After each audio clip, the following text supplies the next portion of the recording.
Neelix is making a nuisance of himself. He's bothering Janeway by showing off his knowledge of Earth, apparently learned from an exchange of data with Paris. He's picked the right target at least, as Janeway uses the opening as a chance to talk about the Millennium Gate, a large self-contained structure built on Earth in the 21st century. An arcology of sorts, she says it was the blueprint for the first colony on Mars. She also says one of her ancestors, a certain Shannon O'Donnell, who was also an astronaut, had a hand in creating it. Neelix is fascinated, wanting to learn more, and what better way than by the power of flashbacks? Shannon O'Donnell, who looks suspiciously like Catherine Janeway, is driving a car. By a handy coincidence, it seems she keeps a diary on a tape recorder, meaning we can learn the basics of the story in a manner not dissimilar to, for example, how a writer for Star Trek would use the captain's log to set out the plot. It's the end of the year 2000, and we're entering Indiana, which just so happens to be where Janeway's from.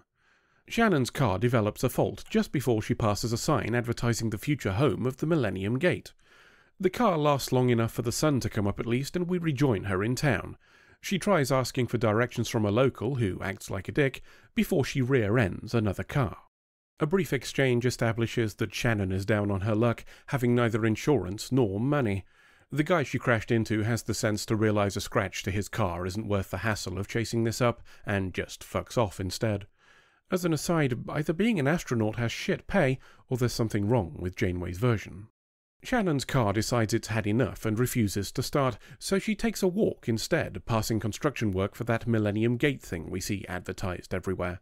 The only store that looks open is a bookshop, so we're popping in there for a look.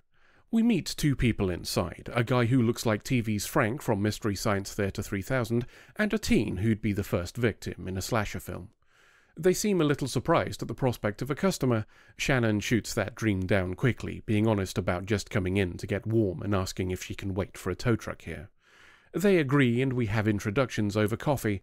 Well, decaf anyway. Catherine would be having fits.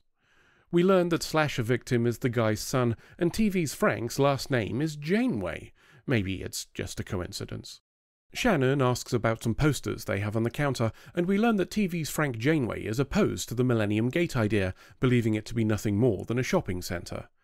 His is the only dissenting voice, it seems, his neighbours all having sold up. Shannon says she might be able to help if they're hiring.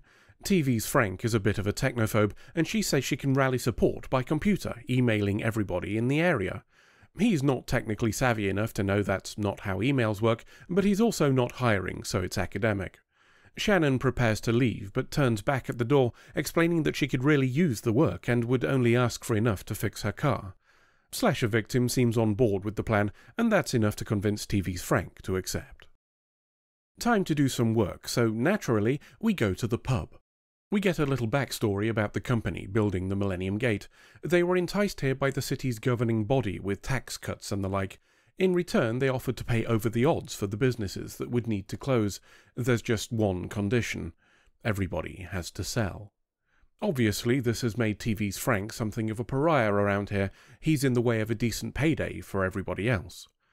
Attention turns to Shannon, and we learn she's a bit cagey about her past. She's off to Florida to stay with a cousin while she gets her shit together, but doesn't elaborate on why she has shit to begin with. Conversation becomes difficult when the whole pub starts shaking, so we go outside to see what's happening. The answer is construction vehicles, and a lot of them. Whoever's in charge of Millennium Gate, they must be pretty confident that they can convince TV's Frank to sell. Speak of the devil, the guy in charge is giving an interview about the project for a news channel, and TV's Frank intends to be part of it. It's literally in his name, after all. A little confrontation later, and the Millennium Gate boss is explaining to the reporter that if they can't come to an agreement here, they'll have to build the project somewhere else. TV's Frank is delighted by that, but I can't help wonder if it'll be the victory he thinks. If everybody else is forced to stay because of him, I doubt it'll be long until one of them realizes that he lives in a very flammable house. Back in the present, Janeway's looking at the Millennium Gate on the big screen in astrometrics. Seven joins her, Janeway having asked her for help gathering data about her ancestor. Much of the data about her was lost, probably not helped by the massive nuclear war we're supposed to be having in a few decades. Presumably this accounts for her less than accurate interpretation of Shannon. Seven doesn't understand the relevance, so Janeway explains that tales of Shannon were a formative influence on her as a child. Even the decision to enter Starfleet was due to her.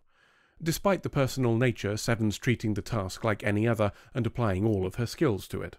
When Neelix finds her in the mess hall, she's working on the problem, but he also notes she looked up some of her own ancestors at Janeway's suggestion. Finding Shannon has proven to be a more challenging task, and she can't locate any reference in the Federation databases. Neelix suggests the answer may lie in unexpected directions, and expands the search to include third-party or personal records. LCARs must have a shit-hot indexing system, as the result is found immediately. We're given a photo of Shannon surrounded by people. Either she had a large family or was part of a cult. Janeway's delighted by the discovery and plans to have it framed. Seven says she also found a number of records from the time about Shannon and the Millennium Gate. I suspect somebody is going to have a very disappointing end to their day. Shannon's in the pub looking at a map. Maybe she's planning a route to Florida, what with her car now being fixed, despite how well she and TV's Frank seem to be hitting it off when they had a candlelight dinner together earlier. Millennium Gate boss arrives and makes his presence known. He used to work in publicity for NASA and recognizes Shannon from a group of potential astronauts, expressing his regret that she didn't make the cut. He's done some checking, too, and knows she lost her job recently. Not to worry, though, as he can offer her one, consultant engineer on the Millennium Gate project. Of course, that can only go ahead if TV's Frank can be convinced to sell. If only there was someone in a position to convince him. Shannon says she'll give it some thought, and Millennium Gate boss leaves her to consider her future. TV's Frank is an excellent employer. Not only is Shannon getting paid and fed, she also has lodgings thrown in too. Maybe it's to make up for Slasher Victim dicking around on her laptop. As an aside, if you're a writer and you don't have a decent knowledge of video games, I am begging you not to include a chat about them in your scripts. It always sounds awful. Slasher Victim tells us TV's Frank has gone to a neighbouring town for some shopping, as none of the locals will sell to him. I guess some of the shops must still be open then. While he's gone, Shannon and Slasher Victim have a chat. Shannon doesn't have any kids, but might want to someday. TV's Frank is a technophobe who's bad with accounting, so Slasher Victim handles that stuff. His mum's dead, but he was young, so it's fine. And he's not that arsed about books or history and thinks the Millennium Gate might not be as bad as his dad makes out. TV's Frank returns, his arrival watched on a live feed from the news channel, which tells us there are 12 hours till the dawn of 2001, and the time at which a decision about the Millennium Gate's future will be made. For a stalled project, there are rather a lot of pneumatic drill noises on the street. TV's Frank brings supplies, included in which is a newspaper reporting his confrontation with Millennium Gate boss. He's delighted with the news that he'll prevent the shopping centre, causing Shannon to argue a counterpoint. She's read up on the project, perhaps in preparation for her new career, and it goes far beyond what TV's Frank thinks. There's the inevitable confrontation, during which Shannon is honest about the job offer she's been given by Millennium Gate boss. TV's Frank has a bit of a flap, caught between his fight against the Millennium Gate being here and her leaving if the project moves. He asks her to stay here with the bookstore, but the past is not where Shannon lives. Taking that personally, he hands Shannon her bag. Slasher Victim returns to ask what the fuck's going on as Shannon packs her laptop and leaves. Slasher Victim thinks that's a decent plan and stomps off too, leaving TV's Frank to shout after him on the news channel that's providing 24-hour coverage of his door. You'd think with all this publicity he'd have more customers. Let's see what Voyager's up to, shall we? It must be something important for them to be just pootling along at impulse instead of warp speed. The focus is on Kim, so maybe this is the episode where he finally gets a personality. Regrettably not, as he's talking about an ancestor. Janeway's foray into history has sparked interest from the rest of the crew, so they're sharing stories. The doc arrives with something important enough for him to deliver it personally, but not so important that he can't immediately abandon it and join them instead. Paris's turn, and he mentions an ancestor who flew test flights on Mars. Neelix suggests the connection between Paris and Janeway might go further than them merely having hyper-evolved lizard kids in the Delta Quadrant, as Shannon O'Donnell worked on the first Mars projects. Not so, says Paris. He's intimately familiar with the history of Mars colonization, and none of the work there featured an O'Donnell. Janeway's confused, so does a touch of research. A bit odd that she wouldn't have checked those records as soon as Seven mentioned them, but maybe crawling along at sublight for no good reason keeps them busy. Chakotay arrives to find a Janeway that's equal parts frustrated and disappointed. She's discovered the truth of Shannon O'Donnell pieced together from fragments of data, and everything she knew was either exaggerated or just flat out wrong. Her real ancestor was far less interesting than the version she was sold as a child. The live coverage of TV's Frank's bookshop is continuing into the night. He's changed his operating hours too, as it's 9:20 in the evening and the sign says he's still open, despite previously telling Shannon that he closes at 6 p.m. She's in the pub watching the news with Millennium Gate boss before she sets off for Florida. He stops her and says despite the failure here, she still has a job waiting for her if she wants it at the alternative project site. Slasher victim bursts in to ruin the moment, saying his dad won't leave the shop and there's a crowd gathered. I wonder how many of them have brought matches. That's not Shannon's problem though, and she politely tells him to fuck right off before leaving. At least the car's running properly now. We're treated to another driver's log entry about how Shannon hasn't decided if she's going to the new site or Florida as originally planned. A bittersweet summary of her time with TV's Frank ends with a bite into a cookie. Either she's changed her mind or the cookie was terrible and she's come back to complain, as Shannon's returned. Millennium Gate boss, who's currently being interviewed by the TV's Frank 24/7 news channel, sees her and tells the police to let her through. He must be a donor to the police pension fund, as the guy just does it without question. The camera follows Shannon to the bookshop door and, after a knock and some banter, TV's Frank lets her in, which is more than it seems he was willing to do for his own son. Cunt. She tries to make him leave, and there's a bit of an argument before Shannon launches into a speech. He may have won, but it's a Pyrrhic victory, the price of which will be paid by the town and his son. And she's decided she doesn't want to move on either. She wants a life here, but not working in a bookshop. TV's Frank's change of heart is as sudden as it is complete, and he decides that maybe he's fine with reopening his bookshop in Millennium Gate after all. We exit the store, and after turning his shop sign to closed, we collect his now frostbitten son and leave as the crowd celebrate his departure. On Voyager, Janeway is staring wistfully out of her window. A call from Neelix asks her to come to the mess hall for a personal matter.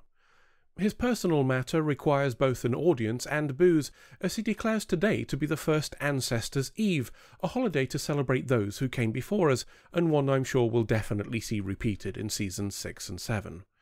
It's to cheer Janeway up, of course, and her objections are overruled by the group who present her with a gift. It's the photo of Shannon O'Donnell surrounded by family, or cult members. We're told it's from 2050, meaning she looks pretty good for having survived some 25 years of a nuclear war that's still ongoing. Maybe they live underground like the 1975 science fiction film A Boy and His Dog. Janeway's not convinced Shannon deserves her reverence anymore, a conclusion that both Seven and Tuvok dispute. The Doc wants them all to take a photo together, apparently having learned nothing from getting his camera smashed by B'Elanna 2 episodes ago. They gather for a heartwarming shot before realizing that they don't like each other enough to tolerate a second, and the group separates as we fly away. I imagine a lot of people watching this will be thinking, what the flying fuck has this got to do with Star Trek? It's a fair question, and honestly, I struggled to find an answer. I've spent 5 seasons waiting for some background on Janeway, her formative experiences and motivations, and I still couldn't bring myself to give a shit about this one. To be blunt, it feels as though someone had written the plot to a made-for-TV movie and failed to sell it, so made the best of a bad lot and stuck Star Trek bookends on either side. It doesn't help that the story we do get isn't a particularly good one, even by daytime telefilm standards. Nothing much happens, nobody was particularly likeable, and none of them really earned their happy ever-afters. I get that the purpose was to disappoint Janeway, and we'll get to that, but the result of that choice is to make the viewer feel disappointed too. Perhaps you could call that a form of art, a cleverly meta type of audience participation, but that doesn't stop it from being shit TV. The themes in it are as potentially interesting as they are largely wasted. Janeway's disappointment is well handled by her, a nod to her ability at adapting to facts despite her own personal investment. It links in with her often business-like, well, this is how it is, so let's get on with it approach to situations. She can be pissed off by events, but mostly just mocks it, then moves on. We're probably seeing a touch of stiff upper lip too, Janeway well aware of how her mood can affect the crew. There's also a tantalizing possibility, too. Janeway says these stories were told to her by Aunt Martha and were all of the impression that they were miscommunications over generations. But what if they weren't? What if a particularly precocious child whose inquisitive nature was starting to become apparent needed a role model? What if Aunt Martha was just straight up bullshitting her? That's a double-edged sword, of course, as having any hero can be. We already spoke about the consequences of lying to kids in the episode Once Upon a Time and the effect that can have on trust and confidence. But perhaps Aunt Martha thought providing such fuel for the imagination at a formative age was worth the relatively low risks. Based on the end result, I think Janeway would probably forgive her. End of episode. Right, what's the plan here then? Well, we originally came here so I could bite off Neelix's legs, but he's not here. Actually he is, but the mess all's from a 20-year-old video game, so he's fucking hideous. The guy who makes these cropped him out to stop the viewers from having nightmares. Wow. That probably raises a lot of questions on the environment here, and exactly how much we know about this reality in general. Yeah, but all that's bollocks. Let's piss in Neelix's pants instead. Woof.